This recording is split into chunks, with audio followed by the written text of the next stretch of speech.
you guys want to cut about $130 billion from the budget. If you take out defense, if you take out DHS, if you take out Veterans Affairs, how are you going to cut that much money from the remaining pie? Okay, so what you're talking about is in the debt ceiling, we asked that we go back to what we were spending 5 months ago. 5 months ago, we were spending a lot of money. And what happens is, If you do all those cuts with a smaller portion of the budget. okay, let me finish my answer. Okay, so we want to go back to what we were spending 5 months ago. People across the country elect their representatives.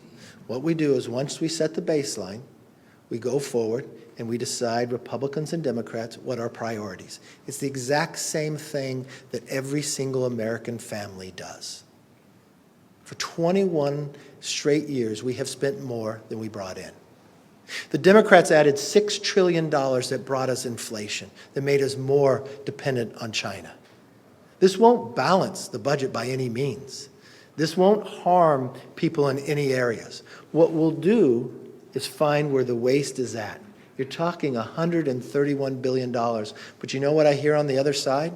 That they have no place that they can cut. The first place, you know where I would go? Since the pandemic's over, since we moved the legislation, even the World Health Organization says it's over, we have $50 to $60 billion right there of the 131 that has been appropriated, but for 2 years has sat there. What if you bring that back to the taxpayers? That's just a start. You're going to tell me you can't find the inefficiencies in government? Because all the Democrats have done, they're inflation-bound Democrats, is spend more money and harm this entire country. We know we can do it together. Did I give you a question? You did. Okay, I'm sorry. Yes. Staff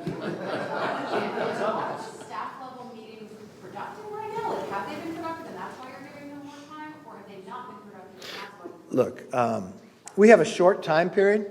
If this were staff meetings happening on February 1st, I'd call them productive.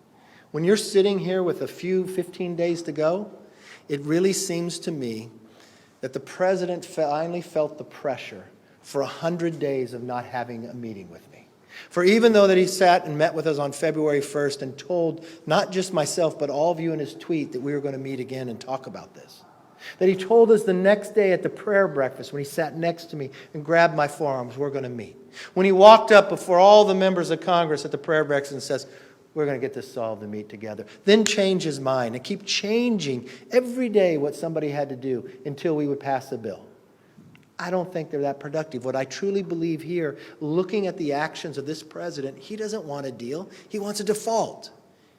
And the American people do not deserve that. That's why the Republicans actually passed a bill that raised the debt limit in a responsible way, can curb inflation and grow our economy. So it won't be a question. I mean, the question you have right now is, if the president's take that he wants to do that he can't pass, you're just going to go down and still have more inflation, have a market that continues to drop, or if you pass a bill that limits, saves, and grows, once it passes, our economy is going to grow. We're going to be less dependent.